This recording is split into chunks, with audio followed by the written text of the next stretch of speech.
अस्सलाम वालेकुम, क्या हाल है आप सबका। उम्मीद करते हैं आप सब खैरियत से होंगे।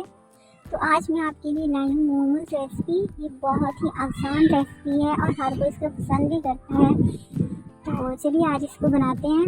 और आप लोग वीडियो को प्लीज़ लाइक कर दिया करें, चैनल को सब्सक्राइब कर दिया करें। शुक्रिया।